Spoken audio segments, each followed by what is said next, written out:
Welcome back, everyone, to another episode of Agency Life. I have Billy from Israel, or if you're watching this on YouTube, you'll see live from Buckingham Palace. Welcome to the show. Billy, how are you? It's good to see you again. Likewise. It's been a while. I think last time we met, it was Inbound. It was Inbound, and it was not the last one. I think it was the one before that, right? Yes, it was the one before, Like 2018. in Yeah. end 18. Will you miss it this year?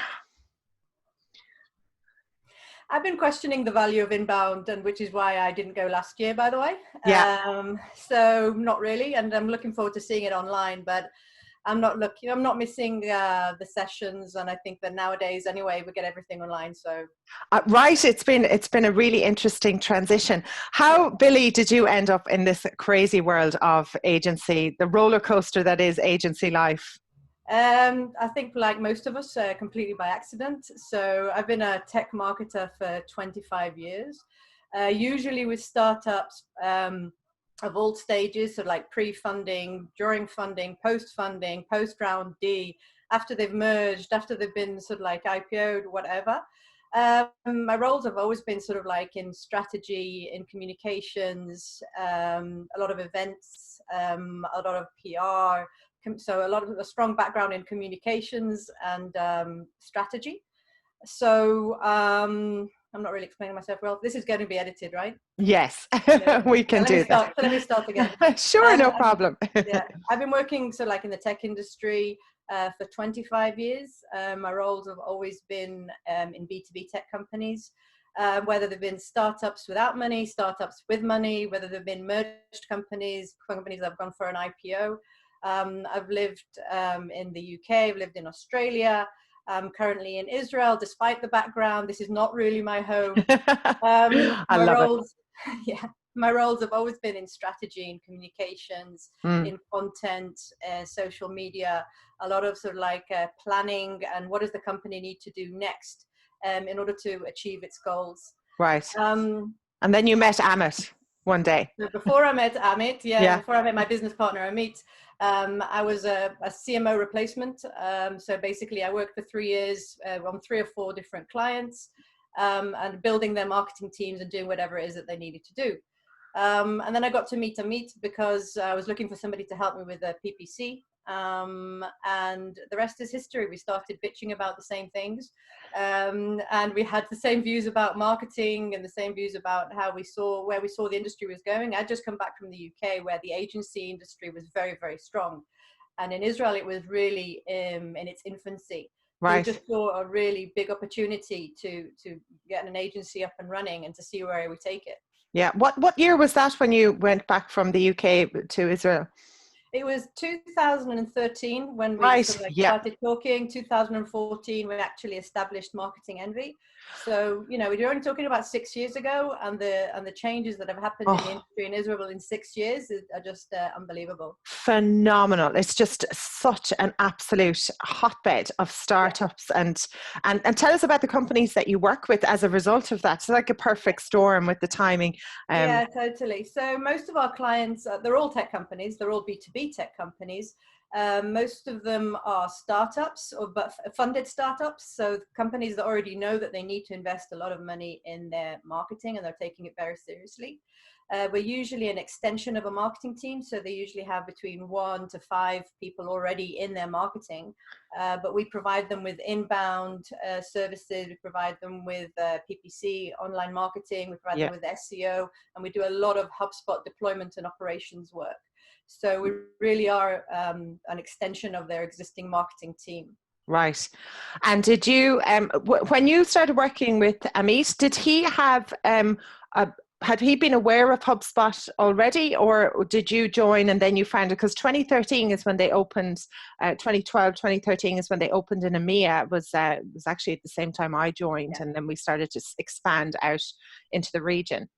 Yeah, no, so we didn't have any discussions about HubSpot or their competitors at that time. It literally came out of a need. After about like a year or 18 months of working on multiple accounts, we were just going crazy that with each client, we were having to run multiple platforms and run social media on one platform and then run their content on a different platform and Right. then run PPC on something else. And we were just looking for a solution that as an agency would enable us to manage clients. And then we actually saw that, hey, we can actually sell this on to our clients. So it came out of an agency need, but we actually very quickly saw that it actually meets both requirements. Fantastic. That's really cool. And you've got a bit of an announcement to make, which is public. It's not a secret, but tell us what you've been up to recently that's been keeping you've been productive in the lockdown. We've been very productive. So Israel went into lockdown around about, I think, the 15th of March. That's right. Same time as Ireland. Yeah. Yeah, something like that. 2 days later, Marketing Envy and a partner agency called Converto were supposed to announce a merger. Converto do HubSpot, Pardot, and Marketo deployments and operations, and that is a very much a business stream that is expanding for us. So it made perfect sense for us to merge. We'd been working together for a year. We liked each other. We shared the same marketing values, and the merger was just something that we were really, really excited. And we're sitting in the office on a Saturday night, as you do, discussing the final steps of the merger and what we need to do before we're actually going ahead and signing. And we're listening to our Prime Minister announcing that, he's actually shutting down the country. Go home. Yeah. And we just looked at each other and we're like, we can't go ahead with this. It's like, we don't know if we're going to have an economy. We don't know if we're going to have businesses. We don't know how we're going to come out of this. We don't know how our clients are going to come out of this. There's absolutely no way that we can sign these papers right now. We were gutted. I mean, literally, we were just sort of like, we'd already thought about how we're going to tell the employees. We were already talking about budgets for a party, and it was like poof, everything just sort of like exploded and disappeared within one day. And it also went from, you need to understand, we were talking to each other about the merger almost 24/7, and suddenly nothing. Yeah. So we basically went away and licked our wounds. And then we had to deal with, COVID and the impact on the agency, the impact on the clients. And the first week was rough. We had, I think, something like 25% cut in agency revenues within the first week. And we thought it was going to get worse, but actually it didn't. Right, because a lot of your clients are long sales cycles, right? So the initial reaction from your clients was, okay, let's hold on, pause, right? So for a few of them it was. Only one of them discontinued, stopped the services altogether. Okay. Another handful reduced the budgets, which is why we got to the 25% sort of chop in revenue. Yeah. But then the rest were just like, no, business as usual. We have a long sales cycle anyway. We know that we need to change our strategy from lead generation to awareness, and that's what we focused on. We worked like crazy on getting the right messaging out as quickly as possible. But the rest literally kept budgets and business as usual, just changing the messaging. Amazing. So what happened was that after 4 to 6 weeks of seeing that actually we're alive and kicking, both agencies, by the way, and both agencies were impacted more or less in the same way. We decided to go ahead with the merger. And because everything was already ready, I mean, literally we were waiting to sign on the dotted line. We announced a couple of weeks ago that we merged during COVID, and we met with our masks on and we did our mask video. Brilliant. Yeah, exactly. And it was just, we received, amazing feedback and lots of compliments, and our teams are very excited. Our customers are loving it because they already know the partner agency that we merged with, and they're like, yes, this makes so much sense. So they can see the alignment. There's going to be a lot more mergers and acquisitions, we feel, in the agency world. There's definitely talk of it in all different countries. When you were, like you explained, you were working with them beforehand. Do you think that's one of the reasons that it was successful? Because a lot of people go around shopping and looking and acquiring people from afar, or being interested in them from afar. Maybe you talk about how you found each other and what that was like, and what the first few projects were like. So first of all, Amit and I also worked together for 6 months, if not longer, before we actually set up the agency to make sure we're compatible, right? You spend more time with your business partner than you do with your life partner. And with Converto, we didn't initially have plans to merge with them, but we basically had a capacity issue. We didn't have enough employees to work on the HubSpot deployments and the operations projects. Yeah. So we shopped around for who was the best partner in Israel that could help us out, and then we got to Converto.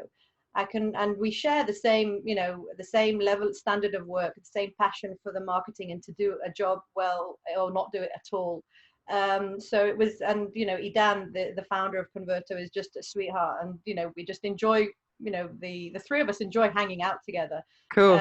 And being partners. I can also tell you that 2 years ago, I think, we were approached by another agency who wanted to merge with us, and we saw, like, within 3 months, we were considering it, and within 3 months we just said, look, we're sorry, this isn't going to happen. And we just saw that we lived in two very different worlds. Our pace of work was very, very different. Mm-hmm. Our goals for the agency were very, very different. And we wouldn't have known that if we wouldn't have taken the time, those 3 months, in order to work together and to reach the conclusion that it wasn't a good fit for us. It's very, very important. And that values thing is a real important thing, because you spend so much time with each other. It sounds like we need to get Idan on the show as well. To be good to have his perspective as well, which would be really cool. So you worked on projects together, and then over a period of time you figured out, this is a good fit. Yeah, a couple of things with the employees. How have the employees been coping? What sort of things have you learned that surprised you and took you by surprise? So, like, by the way the employees have handled lockdown, and then obviously a merger in a lockdown. That's quite an interesting mix to put an employee team through. Yeah. So I think that it was interesting because when we were planning the merger before the lockdown, we were obviously a lot in the office, and we were just having to do everything behind closed doors, make sure that people didn't hear us, making sure that our meetings weren't open to everybody. And we're a very open company. Right. So we felt very bad doing it. Everybody's got access to my calendar. Everybody's got access to Amit's calendar. We're very open with regards to our revenues. We're very open in our approach. And suddenly with the merger, we had to sort of like do things behind closed doors, and it was very weird. COVID took care of that because everybody was behind closed doors.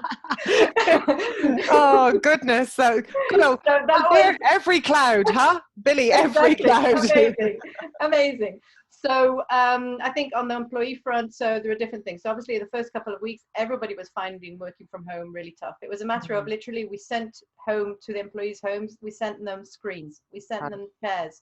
Some people didn't have a setup in their home in order to be able to work, a full day of work.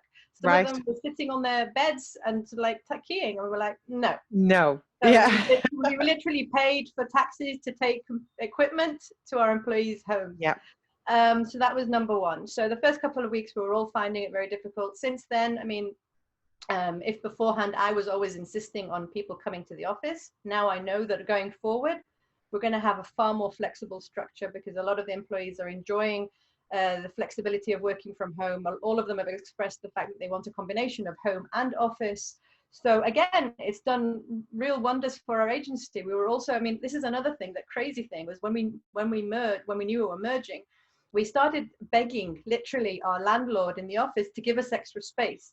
And because we wouldn't have enough space for the employees. And he was like, I'm sorry, I've just rented this out. I can't break the agreement. And I was willing to pay him double for him to give us the office space. Now he can have his office space. Oh, brilliant.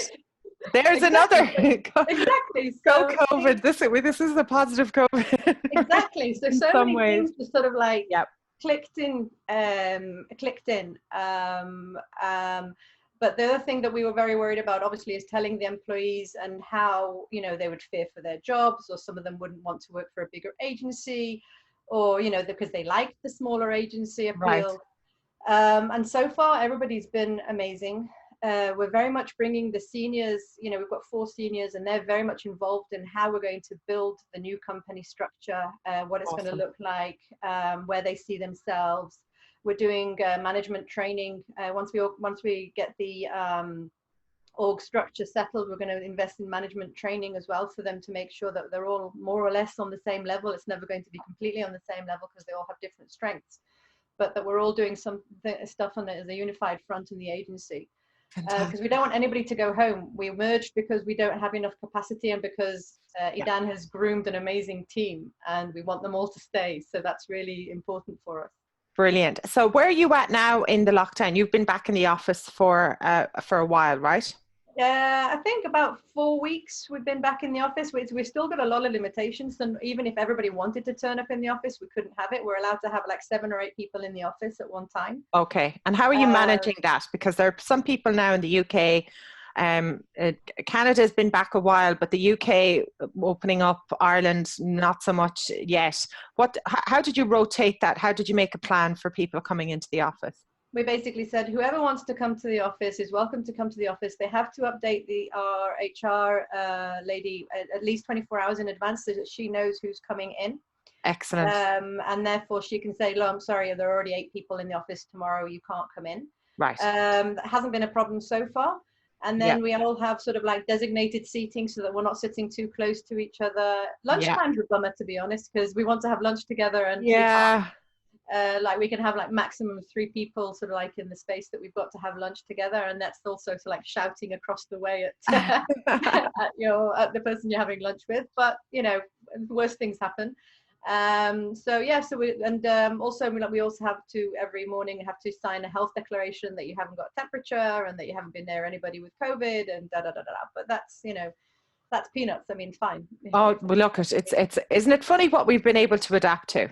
Yeah, completely. Right. And if you're a month out, then what's the impact been on the cases, the hospital cases, the numbers then, or is that something you're so numbers have been dropping. They with regards up until last week when they opened the schools completely 2 weeks ago. Oh, I saw that. I have a friend who posted a picture of his little boy going to school with the mask on. Oh, so cute. Yeah, so that's very cute. But teenagers and the stuff that teenagers get up to, you'd be surprised. Mm-hmm. They've managed to spread in their age group. The COVID has actually increased drastically. And it's like, how do you tell teenagers not to do what teenagers do? Yeah, true.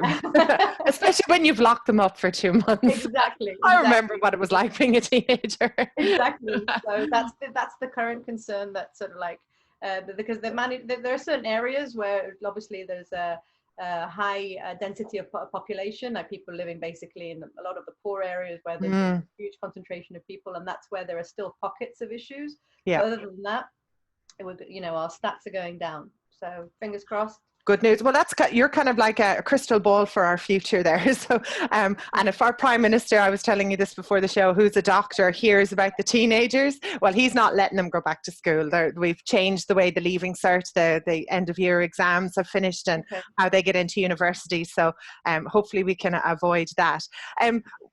Getting back to kind of differences and what you've seen, amazing you've got that team and that strength and obviously a great culture that you can announce a merger and move forward. What have you found that you're doing differently with your clients? I know one of the huge things that's come out of this is the instant agency dropping of the need for a retainer. Like that's been the hugest thing that's come out of this, going, do you know what? Never mind the 12-month retainer. If we can get a 90-day, a 60-day, a 30-day, we'll bite the hand off that client. That's been a kind of a real push. What sort of new changes have you felt with the clients that you're working with? To be honest, we haven't done that. In general, our philosophy is that if you're going to do good marketing, it's going to take longer than 3 or 4 months, right? So you can do especially with your type of clients with a very long sales cycle. Exactly. Right? So anybody who says to us, "I want a 3-month project," unless it's a HubSpot deployment, it's not going to work, and it's not worthwhile, and we won't enter a project that we know in advance is going to fail. Yeah, different type of client market. Yeah, we basically don't enter into any agreement unless it's a deployment of less than 6 months. And most of our clients are 12 months and they renew after the 12 months. So we've got a very high customer retention rate still, which is great. And we have, obviously, we are, the main impact on us as an agency and also for our clients is the pipeline. Okay, so before COVID, Q1 was our strongest quarter yet. And we had a pipeline. We could say, okay, we're taking X number of new clients every month. I, as sort of like the operations manager, had to start planning for that, which would always stress me out. Like we haven't got enough staff. And now it's just like one will turn up, another one will turn up, and then but we don't have a steady flow. And we had a heartbeat, we had a steady flow. Yeah. And that's something that's really missing for us. And we're just, we're just having to cope with that. What we've done is, so like, we built a worst case scenario and a best case scenario for the agency until the end of the year. So like, what happens if 50% of our clients go and we have no more new clients? And what happens if actually we keep the same number of clients and maybe even grow a little bit? And I assume that the actual results will be somewhere in the middle. But we sort of like, we really have done the best case, worst case, and we've budgeted. And we're also, one thing that was really important for us is to keep cash flow positive and to make sure that no matter what, we have enough money in the bank to pay for 2 months of salaries for everybody, regardless of whether anybody pays us ever. Because what we expected to happen and hasn't happened is that the payments would be a lot slower as well. But I think that because we're dealing with a lot of cybersecurity companies and they are experiencing a strong demand, and because we're dealing basically with funded companies, then it's less of an impact. It's not, again, it's not across the board. It's not everybody, but it's the majority. It's like the 80% of our clients are fine. They're riding the storm, so to speak. And you work with a lot of American companies as well. So we work with most of our clients are based in Israel, but they have a subsidiary in the US or in Europe. Okay. But all of our marketing is to international markets where the US is the predominant market. And I think that, obviously if NASDAQ starts to be impacted seriously, we'll be in trouble. And also, but the good news is that it's election year in the US. Yes, so, you mentioned that. Yeah. So Trump, what sort of impact does that have? So Trump needs to keep his economy afloat and doing well. COVID or no COVID, that's his number one goal. And that means that he's looking after the stock market as much as he can. And as long as he's looking after the stock market, our clients, by and large, are going to be also fine. But again, I'm not trying to paint a rosy picture that everything is fine, because I think we'll be feeling the knock-on effects in 2021, in 2022. There will definitely be knock-on effects, but they haven't really settled in yet here because of the long cycles. Yeah, and I think what you've brought up as well, which I think has taken a lot of people by surprise, is the fact that your clients kept going, no, we need to continue working with you. We're just going to change the messaging. How important people feel now about online marketing, digital marketing, having an online presence. In the past, I feel 2, 3, 4, 5 years ago, maybe, that they would have switched it off. We've had bad times before. 2008, there was a switch off. When they would switch things off because it was a nice to have. It's not like that anymore. It is an absolute crucial part of your business, and companies realize that now. Yeah, totally. I mean, like, even for us as an agency and also for our clients, face-to-face events always drove the best SQLs, the best opportunities, right? Yeah. And so they would invest like ridiculous amounts of money on their field marketing, on their events. They can't have that anymore. So they're not. It's not as if they're diverting all of their budget over to online marketing, but a huge chunk of it, because they've got no choice. They have to do online events. They have to do online marketing. Or nobody's going to remember that they exist, because they can't go out and meet their clients. They can't go out and meet prospects. So they have to do it online. They have to embrace it. And agencies have been just so comfortable, like your flexible mindset, the personalities that we have in the agency world, things like working from home, like Zoom, Slack, using the tools, very second nature to us. Clients not so much, and that's an opportunity for us to teach them and show them the way, and then get them comfortable with that, so that they can get comfortable, continue to work with us remotely and around. It's I think it's been quite a positive. One of the things that you mentioned you were looking forward to, and I'd love to hear a bit more about what you're looking forward about the agency and the freelance space in the future. Talk to us a bit about that. So again, I think that what we're seeing is, so first of all, there's a global shortage of marketers. It gets even worse when you get to tech marketers. And especially in Israel. Especially in Israel. You guys have got to pull from all different directions, right? There's a startup opening up every 2.5 minutes over there. Exactly. I mean, marketers, if they're good, especially, can literally name their price. Yeah. So as an agency, that's a problem for us, because agencies can't pay the startup price. That's on the one hand. But on the other hand, a lot of companies, because of the current situation, are not running to hire. They know that they know anyway that there isn't a huge pool of good marketers. They know that they're expensive.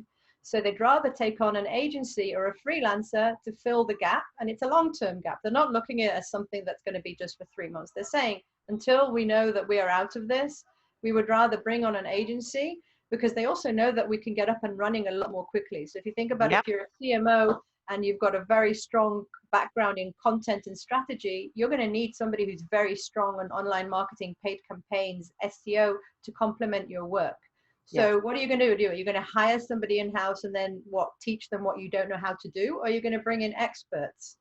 So I think the whole, freelance economy, gig economy, agency, I think that it's only going to expand. It's only going to increase in the demand.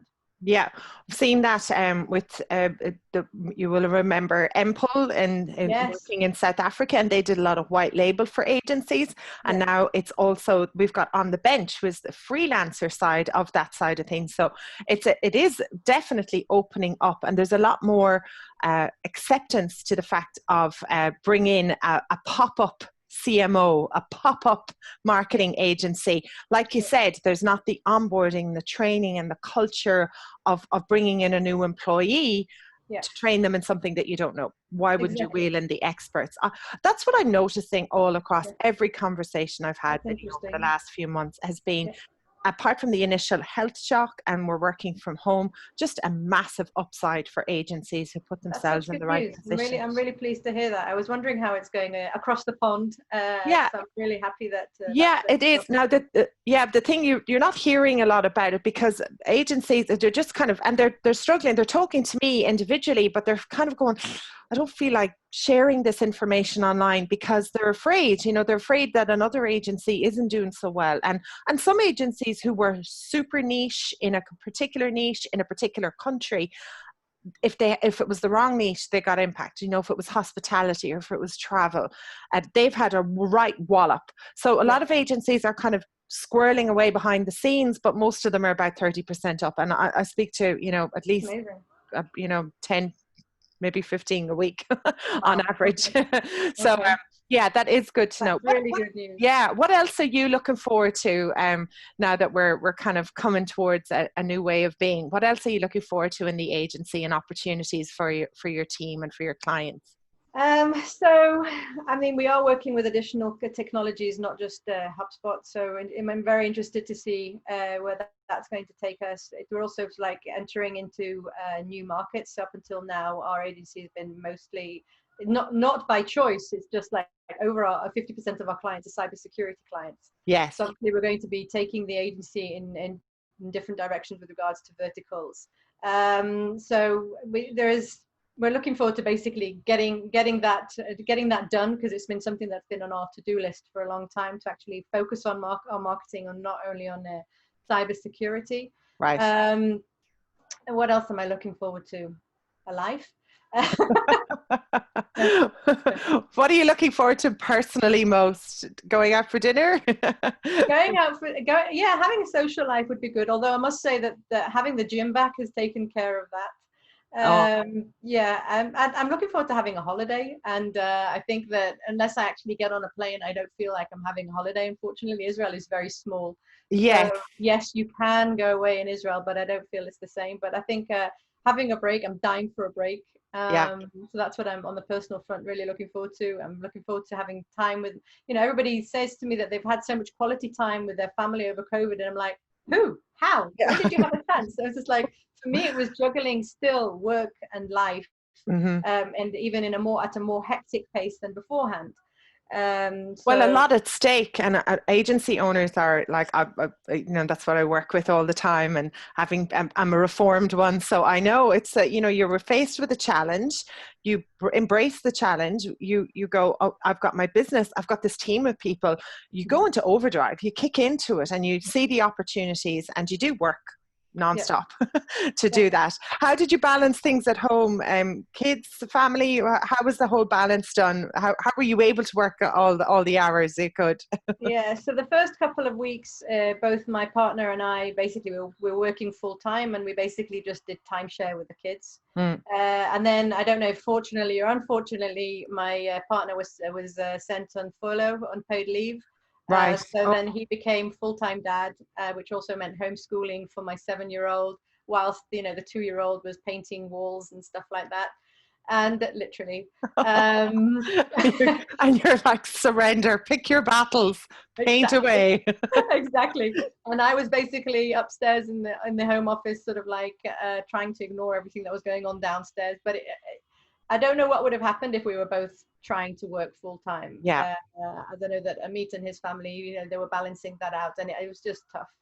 I think, we also had the one good thing that came out of COVID again is we've got a rooftop. And now we have a rooftop garden because I've started planting all plants and herbs and stuff like that. So, and I do not have green fingers at all. But it's something that I just wanted to do because we were spending so much time on the roof, and I was like, God, it looks boring and empty. Let's just add greenery. And now you have a rooftop garden. That is fascinating. I have another friend who lives in Israel. He did the same thing on his balcony. He'd never done anything before, and he put some artificial grass out there. Yeah. And it does give you a new appreciation for your home. We'll keep in touch over the green fingers thing, Billy. I'm exactly the same. I've killed so many things around here.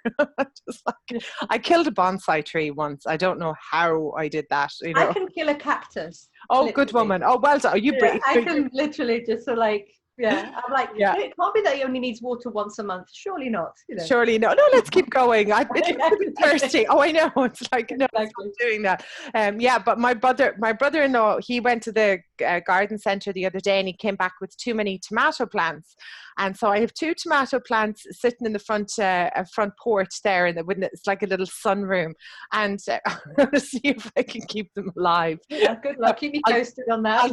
We'll keep each other posted. I'll send you a picture and go, it's still alive. Let's see how we go. I think a lot of us have realized it'd be good to grow our own things as well in our house if we need to, even if it was just one less shopping trip to go and pick something up, even if it was one thing that you could grow. There's been a huge appreciation. What are you going to let go of as you come out of the lockdown, Billy, and what are you going to take up? What are you going to leave behind, and what are you going to take on? Good question. What am I let going of? On the agency front, I think I told you that I was very, very much into sort of like routine of everybody coming to the office, and everybody had to be in the office by 9:30. We had to physically see the clients, often, having Zoom calls with clients or phone calls wasn't good enough. Letting go of that. I mean, obviously we see that we don't need to travel as much to see our clients. We don't need to come to the office every day. So I'm definitely letting go of that. That's amazing, Billy. That's a huge one. That is a huge one. I think that I can't really think of anything else that comes to mind right now. On the personal front, I don't think I'm letting go of anything really. Did you do anything new in the well, you did something new in the lockdown. You put a roof garden together. So you're going to be spending more time in the roof garden. Yes, I started, I've got a 7-year-old and a 2-year-old. We started doing a lot more family sports together. Awesome. I started and I run with a baby jogger, which is something that I refused to do. But if I wanted to do any exercise, it was obviously that the 2-year-old is coming with me. Yeah. My 7-year-old has started to run 2Ks, and we've got hopes that my partner's a triathlete and he really wanted to get into triathlon. So that gave us an opportunity to train with her.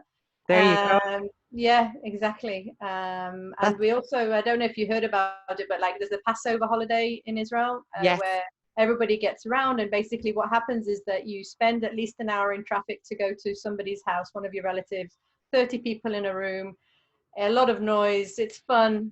Like Christmas dinners, basically. Okay, an obligation. Exactly, and then it finishes. Is there around. Wine, Billy? Is there wine? There is, of course. There's wine. Well, but then you have to drive home. This is it. Then you have to drive home. So it's 12 o'clock. You're driving home, and you're sitting in 2 hours of traffic. Okay. This year, Israel had to do it through Zoom. So you had only your nuclear family. And then you had Zoom. So I was with, my family on Zoom. There were literally 30 people from various places in the country and the world, from London, from Israel and that. Wow. And it was on Zoom. And what happened was after 45 minutes, I was done. I was like, okay, bye. And then we closed Zoom. And I'm literally saying, like, I don't see it as a bad option for next year either. Okay. No matter what, you'll be like, oh, I don't feel so good. Let's do it on Zoom. You know, isn't that amazing? That is a very cool thing. I really love that.